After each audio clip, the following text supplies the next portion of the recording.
There's some common beliefs and some theories that we've heard out there in the world that we kind of believe, but we just need to sometimes look at those facts and say, are these things that we do believe, are they in fact based in fact or not? One of those things that we want to look at is the first one of this, and often we feel like offshore markets offer better returns. A lot of us have heard that in the news, we've seen it recently, and there's times that it is true. And that's kind of what I want to look at is all of these things depends on what the time frames are that we're looking at and what the scenarios are that we're actually sketching.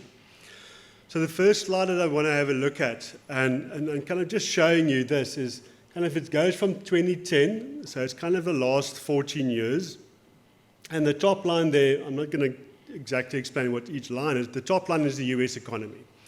We've all known that the US economy has been the driving force of a lot of the market returns that we've seen in the last 10 plus years.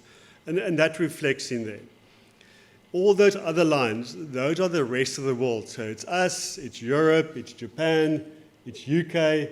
All of them you'll see roughly have moved in a similar way.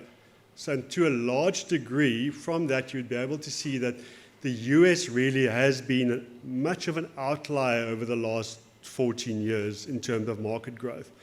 And kind of that is where the SA economy has been over the similar period. So yes, in line with a lot of the rest of the world, maybe doing slightly less, but we're not substantially underperformed what the rest of the world have done.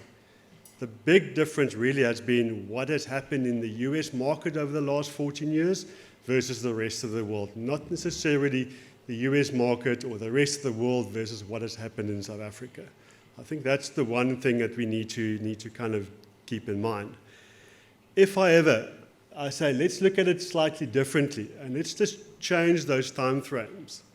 And let's move back to 2000, and what has happened from 2000 up until 2010. So it's kind of the previous 10 years, the first 10 years we want to look at. And you'll see it flips the situation. So there suddenly the South African economy have substantially outperformed the US economy, the market return in dollar terms over the same period.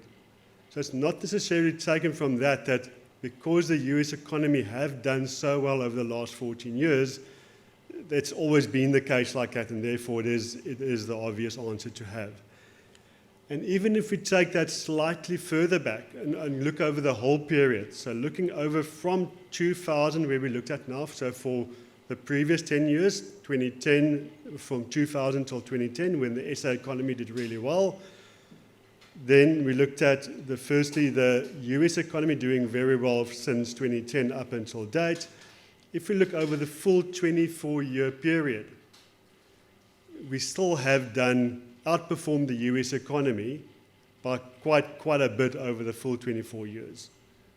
So just always remind yourself that when you look at markets and where the returns are coming from, always think about what are those time frames and is this a sustainable thing? Will it always be like that, or has there been times in the past where things have been different? So it's not necessarily because it's been like that over the last 14 years, it will always be like into the future. So just some context. One of the big drivers, and this is when I come to the second often myth that we talk about, and things that you might have heard is the Magnificent Seven. I don't know if anyone has heard about that, but these are kind of referring to the 7 big companies in the US that actually have been driving most of their market return over the last 3 years. This is the companies, Apple, we all know. We all know where they are. Tesla, we've looked at Tesla, Elon Musk just now. Meta, Nvidia, kind of in terms of AI, they were one of the market leaders in terms of that. And they've had massive growth in that company over the last year. Google, Microsoft, Amazon, we all know these companies, but those are the ones that say, well, these are the companies, this is the future, this is where growth is going to come from. We must invest in those companies because that's where we're going to get the best possible return. The next slide is slightly busy, but I just want to focus on this one over here, on this area here. And if you look at the green line, that green line represents the market growth of the Magnificent Seven since over the last 3 years, since 2021. You'll see that it significantly outperformed. The blue line is the rest of the US market. So the rest of the US market over the last 3 years have not done that great. The returns that's been coming from the US over the last 3 years has been predominantly driven by the Magnificent Seven. So yes, is this therefore the way to go? Is that where we need to invest? However, if we look at specifically in drilling into the Magnificent Seven now and looking at what their performance have been only over this last year, so all these lines, the one at the top is Navida. They've actually grown by 87.5% in the last year in US dollar terms, or in the last quarter. It's a massive return from one share of the Magnificent Seven, but it's not a one-way story. In the same vein, if you look at where Tesla has done at the bottom, they've lost, let's call it 30% in the first quarter over a similar period. So even when we talk about big themes and where you should be investing, even within those 7 shares, there's a massive discrepancy in terms of where the growth is coming from. So it's not a one-size-fits-all. It's not a theme that we can say, this is where it's coming from, these are the new companies, this is the future, invest in them, and that will guarantee you a successful outcome. Although those Magnificent Seven companies have been one of the major reasons for that big outperformance of the US market over the last 3-4 years, you could see in this slide, this represents the difference in terms of returns in the S&P 500, so that's the the big 500 companies in the US, and where the market return has been coming from in that index. 2023, you'd see that 60% of that market return came from those 7 companies. So let's call it 2/3 of the total return of the US market, the S&P 500, came from 7 companies, which is quite a concentrated place where all those returns came from. But this year, you could see that position is starting to change. And what we see from that is that it's no longer there's a broader increase in terms of market return. It's no longer a one-size-fits-all. It's the Magnificent Seven, and that's where all your market growth is going to come from. There's a lot broader growth in the US market, which from our point of view is a lot better in terms of sustainable growth. And it's becoming the concentration risk that we have in those big 7 companies is starting to change. And that's a good thing from a market perspective.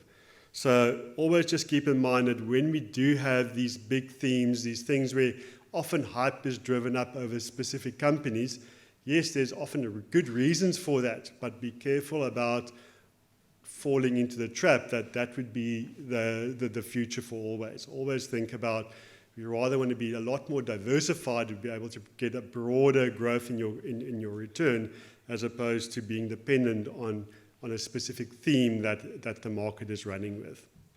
The next thing that I wanted to look at is that there's a lot of offshore exposure in your local investments. And I just want to delve a bit deeper into that and to understand what that exposure looks like, and is that sufficient? Because from what you'll see is that in our local market, roughly around about 61% of the revenue that's generated on the JSE comes from abroad. So it's not dependent on what happens in our local economy. And I think we all understand that, because if you think about what our local economy, what the economic growth is in SA, and we then look at what the JSE is doing, and it's actually, there's a discrepancy about growth in the economy versus what market returns are. And one of the reasons for that is that there's quite a wide discrepancy between where the companies listed on the JSE is actually generating their revenue from. So if you look at what we will call our rand hedge stocks. Those are the companies that actually generate their revenue abroad. The big ones we all know about, like Naspers Prosus, those aren't companies whose revenue is at all dependent on what their business model is in South Africa. Prosus is really, their shareholding is driven by China investments in Tencent. That's where the majority of that share price is driven from. It's not dependent in terms of what happens in the South African economy, what happens to our elections. Things like that will not impact the share price of a company like that. Another company to maybe just highlight is a company, Richemont. Now, they sell luxury goods across the globe in the US, Asia, Japan, UK. Those are the areas that can afford, those people can afford those luxury goods, and that's where they generate their income, and that's how their market value is determined.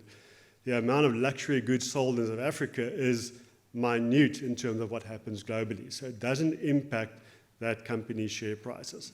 Similar in terms of, I'm not going on too long about it, but typically our mining companies, they export their goods, their income is generated abroad. It's not necessarily dependent on the SA economy at all. So yes, there's quite a bit of offshore exposure locally. So is that enough? Do we need any additional offshore exposure? I suppose that's the question. If we look at the JSE and what its composition is, it's quite different to what the composition of the world economy is. All right. Again, as I said, our local market predominantly has a massive exposure in terms of mining, where that is a lot smaller exposure globally. Similar in terms of our financials, consumer products. Our economy looks different to what the world economy looks like. So I suppose that's one of the first points. The second point I wanted to highlight there is if I look at our local economy and a local JSE, and we've all heard about it, it's a stock exchange that's shrinking. What do we mean by that? There's less and less companies listed on the JSE. So because of all the regulatory requirements, companies decide, well, we're not going to be listed on the JSE where we can be traded. We're rather going to become private companies. So that means that our options in terms of how we can invest in those companies become limited. Because if we invest via a unit trust structure, those asset managers are limited to the options that's available on the JSE. So that's the first option. The other one point I wanted to raise there as well is that when you talk to asset managers, they will look at the companies currently listed on the JSE, and they'll say there's around about 80 what they'll call investable stocks. In other words, shares that's large enough from a capital perspective for them to be able to trade those shares on a regular basis without having to influence that company in too large a manner. So 80 shares in total from which all those asset managers can actually choose in terms of constructing those equity portfolios. So it's a very concentrated market.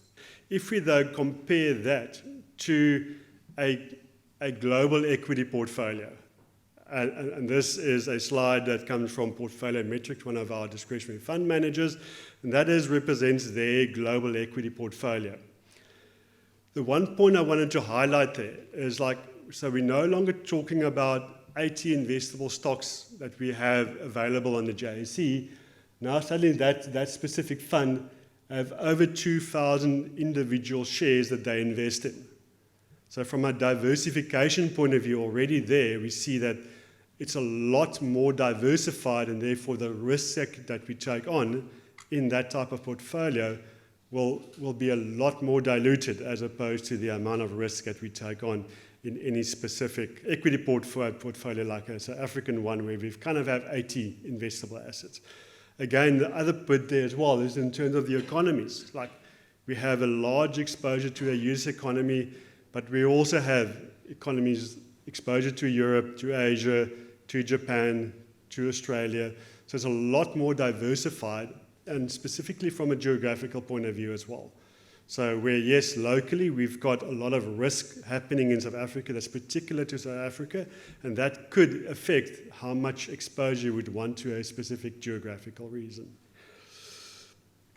So again, there is all having exposure only to the SA economy. Yes, you do have a large exposure to the world economy by investing on the JSE, but there are certain risk factors that you need to take into account that makes it advisable to have some additional exposure to a broader global equity portfolio or global portfolio. The next one that I wanted to just quickly have a look at, and that is kind of from a currency perspective. And a lot of people feel like when you have to make that decision about at what point in time do I convert my rands into hard currency to take abroad to invest, and is that point at which I convert my rands into foreign currency, typical dollars, is that going to be a big determination of what my investment outcome is going to look like? So this slide is almost what it does. The line represents the rand-dollar fluctuation over quite a long period since 1960. So it's almost like a bit more than a 60-year period over which the slide represents that exchange rate. And what it does show is, if we look at that dotted line, that would represent what we would call a fair value would be for the rand versus the dollar over that period of time. So you'll see, if we purely just look at conversion rates from rand to dollar, there's going to be good times to do that, or there's going to be bad times to do that. But is that important? Is that the only factor that we need to take into account, is what that exchange rate is and whether we see the rand as being fairly valued over or undervalued? So this slide I also got from one of our partners from Old Mutual Wealth. And what this does is it shows a different relation. So it talks about more than just looking at what the exchange rate is. So if we look at the blue line would be the long-term exchange rate of rand versus dollar. So when that blue line goes up, it says the rand's getting weaker.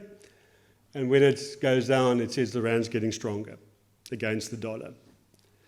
However, if we overlay that with the world market index, you'll start to see that there's an inverse relation between the strength of the rand versus the dollar and market valuations, equity market valuations globally.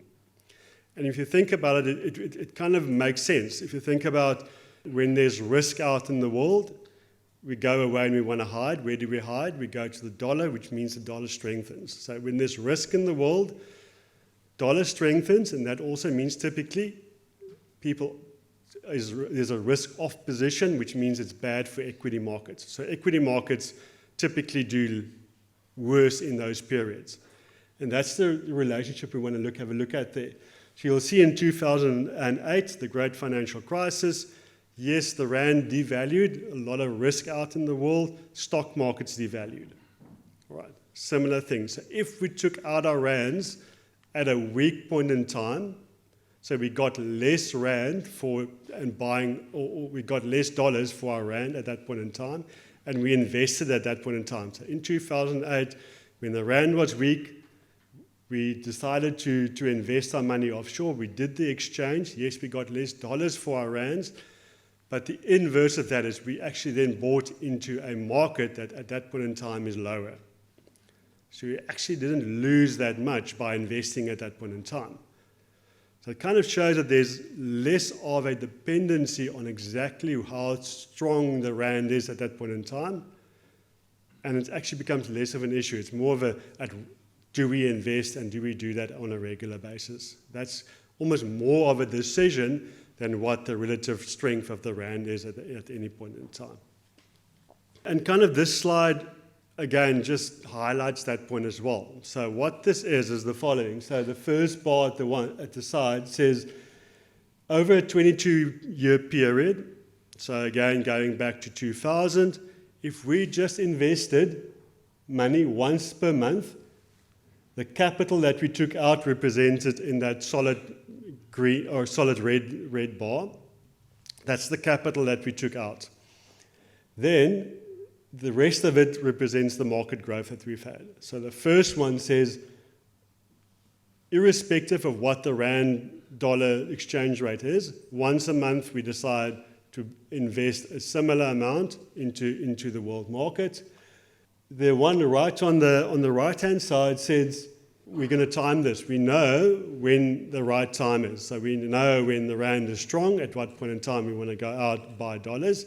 So we actually do that once a year, and we are lucky enough to pick the time in that year when it's at the best possible time. So when the rand is at the strongest rate.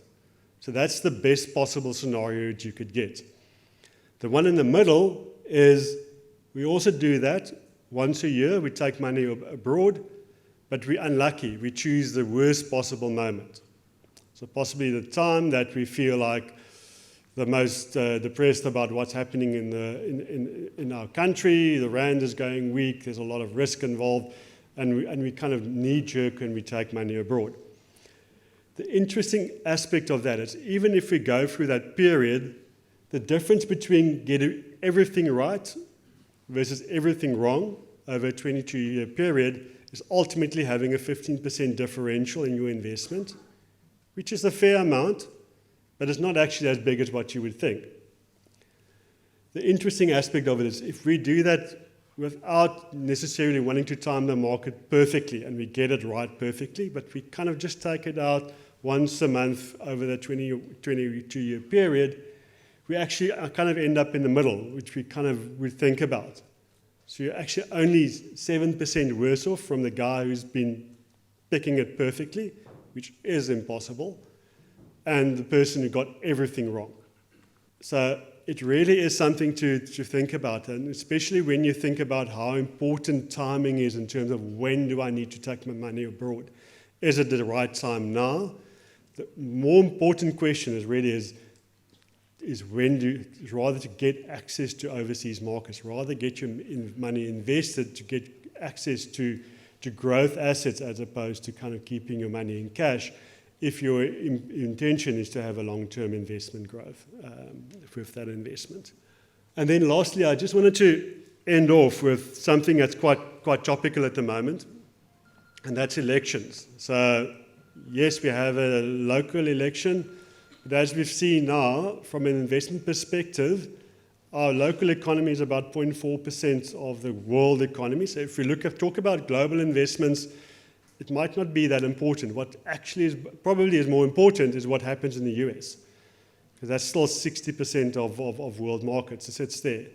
So should we be concerned about what happens in the US elections at the end of the year?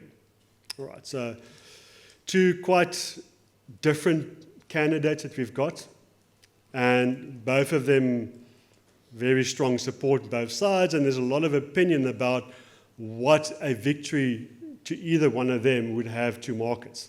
What I wanted to have a look at is let's see, because this has happened before. Both of them have been elected. So what happened in those years, and did they actually have that big an impact on it?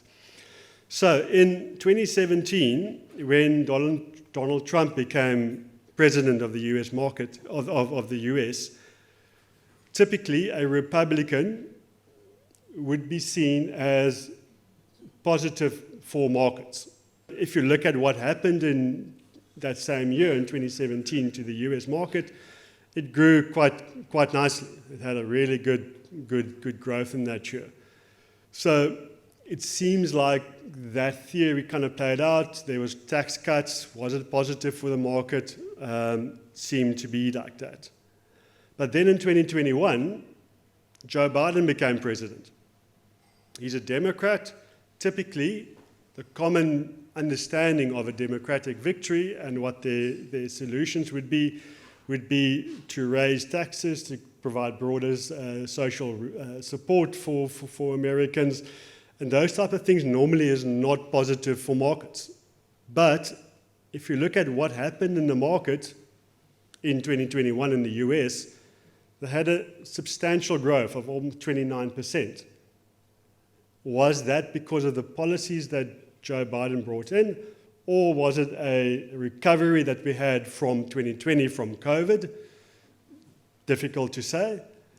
But importantly, what it does say, it's whoever is president of the US does not necessarily have that big an impact on how markets actually will react. So it's kind of very difficult, and you'll see it from this last slide. So what this is ask the question, does the election of a US presidential candidate, whether he's Democrat or whether he's Republican, does it have an impact on the markets? And it actually looks back at until 1928. So there's many elections that represented in this outcome. And you'll see that the worst outcome for Democratic victory, right there at the end, the markets were down almost, let's call it 15%. The worst for a Republican victory has been minus 9%. On the other side, best performance for a Democratic victory in that year, almost 34% and almost 38% for Republican victory. Importantly, though, the average performance of the US market after an election year, has been a positive return of 13% in dollar terms in the market in that specific year.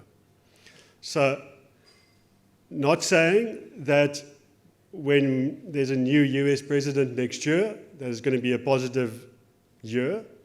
What we're saying is that it doesn't necessarily mean the outcome of that presidential election does not necessarily have a direct impact on what the markets would do. Whether it's Democrat, whether it's Republican, the markets actually react to a lot broader forces out there in the world. And it's not necessarily, we shouldn't try and think that decision about what will happen to markets and should we be investing, let's rather hold off because I'm unsure about what's going to happen in the US elections at the end of the year. So those are a couple of 5 of the typical things that I thought about that people look at it as myths and think about quite common beliefs, but when we drill down into those specific aspects, we often find that there isn't necessarily the factual proof for what our beliefs are in terms of those specific myths.